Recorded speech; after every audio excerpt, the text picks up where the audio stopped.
Hi, I'm author Denise Turney. Thank you for stopping in today. I'd love to read you a copy of my new book, Love Pour Over Me, which is available at any digital retailer right now.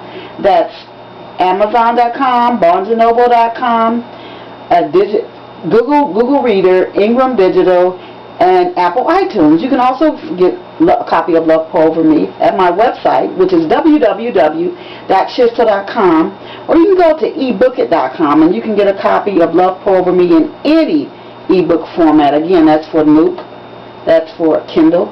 Or you can also, you don't need to go out and spend $100 or more on an ebook reader to enjoy Love Pour Over Me. You can also just download a PDF copy at ebookit.com.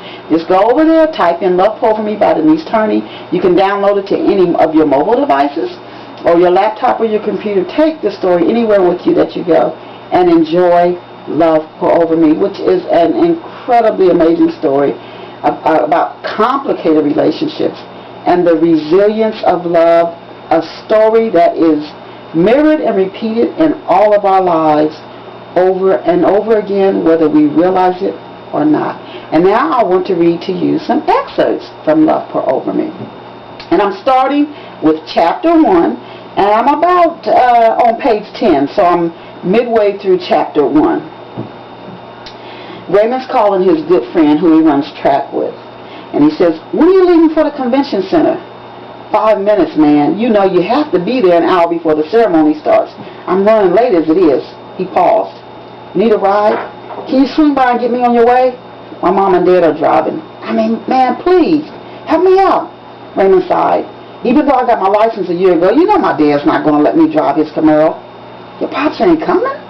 Yo, Paul, homie, Raymond begged. All right. The Dayton Convention Center was packed. 400 students, their purple and white caps and gowns making them the focal point of attention, filled the front of the main auditorium. A mass of parents, grandparents, aunts and uncles and cousins sat in the raised seats at the back of the room. The program started with a slew of speeches, enough to make the students wriggle in their seats. Over time, the evening began to take on an unwanted hue. A stale fatigue came into the air, started to make the graduation ceremony feel boring. Then a good thing happened. Principal Bernard Jones approached the microphone and everyone in the auditorium sat up. And now, Principal Jones said, it's time to hand out the diplomas. Cheers went up and drowned Principal Jones' voice. Like confetti that had been tossed toward the ceiling, it was a long time before the cheers came down. It was 8 o'clock. Raymond told himself not to, but he turned partway and glanced over his shoulder. It was as if he'd suddenly been plagued with dementia, because he forgot the years of abuse heaped upon him with Malcolm's calloused hands. He wanted Malcolm to walk through the convention center doors sober and real proud-like. He wanted Malcolm to be glad to call him his son. And then I'm going to skip down probably about 2 pages. Damn, Paul muttered when he turned around and faced the stage for the 8th time.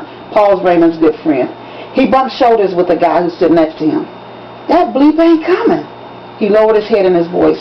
Ray's pops ain't coming. This young man has earned all city, all county, all state, and top national honors in cross country and track and field. In fact, twice he's been listed as the top high school miler in the country by Sports Illustrated and Track and Field News. He has earned 4 presidential academic citations. He's been on the honor roll since the 7th grade. Principal Jones scanned the auditorium for Malcolm. When he didn't see him, he spoke slower and started to make things up in the hopes that time would become Raymond's friend. I remember when he first came to Baker. He was a scared young man, but not anymore. He pursed his lips and gave Raymond a nod. He's ready to take advantage of the full scholarship his achievements have gained him. Principal Jones glanced at the doors. A few students and several parents squirmed in their seats. Some people glanced at their watches as if to say, come on. He has maintained a 4.0 grade point average since the 9th grade. He hasn't missed a day of school since the 3rd grade. The doors demanded his attention, but no one came through them. Ladies and gentlemen, please congratulate Baker High School class of 1984 valedictorian Raymond Clark. Paul clapped his hands and until his hand stung. A few students stood in their seats and hollered, "Go away!" Before long, a chant went up. All the students pumped their fists in the air and shouted, "Raymond! Raymond!" Raymond's heart beat wildly in his chest. He clamped his teeth down against his bottom lip and gelled the rising emotion. He extended his hand when he neared Principal Jones' side. "Well done," Principal Jones told him as he handed him his diploma. He patted Raymond's back. "You did a fine job, son." He shook his head. "A fine job." The chain lock was on the front door when Raymond got home that night. He jiggled the chain and tried to get it to slide open. When that didn't work, he walked to the back of the house and tried to open the rear door. He cursed as he realized the chain lock was on the back door as well. Then he looked for an opening. He was in luck. The kitchen window was ajar just enough to allow him entry. He grunted and pushed up. The screen didn't even bang when it landed in the sink. He crawled through the window like a thief. When he reached the stairs, he saw a flicker of light coming from the second floor. "Dad!" he called out softly, then louder as he made his way up the stairs. "Dad!" A newly pressed blue striped suit coat hung across the chair in the corner of his father's bedroom. The television was turned down so low, it sounded like it was humming. "Dad!" The bed was empty, covers bunched together near the foot. The shade to the room's one lamp was tilted as if someone had punched it. "Dad!" Raymond walked across the hall. He started to scream, "Dad!" He ran back down the stairs. "Dad!" he screamed as he made his way through the house. He saw the shadow, curled and bent like an old man, at his bed's edge. Silence was his escort into his own room. Malcolm stood slowly. His body leaned right, from his shoulders to his ankles. His hands were clenched. His eyes were slits. "Why didn't you tell me?" he demanded.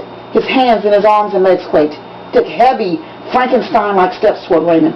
"Why didn't you tell me? Why didn't you tell me?" When no more than a few inches separated them, Raymond saw the red in his father's eyes. Malcolm stepped forward again, and this time Raymond stepped back, prepared to duck. "Tell you what," he stammered. Fear had gone into his body. He felt like instead of blood, electricity was coursing through his veins. "Why didn't you tell me?" What? Dad, Raymond screamed. "Tell you what?" And that's all for now. An excerpt from Love Pour Over Me. Again, my name is Denise Turney. You can get a copy of my new book, Love Pour Over Me, which came out in March of 2012, ebookit.com. You can get it with e-reader format, new Kindle, for Apple iTunes, Google Reader, or you can just get a PDF copy. You don't need to spend money on an e-reader. You can get it, download it to your mobile device, take it and enjoy it wherever you go, or your laptop or your computer. Or you can also go over to Amazon.com and get a copy. They have it on sale right now, 23% off. You can also get it at Barnes & Noble, or you can get it again at Ingram Digital. Those are mainly for librarians and other organizations that want to get it through Ingram Digital. Or you can get it through Google Reader. Hey, you like iTunes? Go over to iTunes and get a copy of Love Pour Over Me. Or you can check it out at my website, which is www.chistell, and I just love it when you all visited me, chistell.com. It'll be out in print and 1 or 2 books, and I'll let you know when. But get your ebook copy. You don't even have to leave home. Just get it. You don't have to wait for it to even come in the mail. No shipping and handling costs. Pay for it. Start enjoying reading it. Less than 5 minutes. Again, it's available. Kindle, Nook, Amazon, Barnes & Noble, Apple, Google, Ingram, ebookit.com, or chistell.com, chistell.com. If you visit my website, please like my page and check me out on Facebook. Denise Turney. Love Pour Over Me has his own spot on Facebook.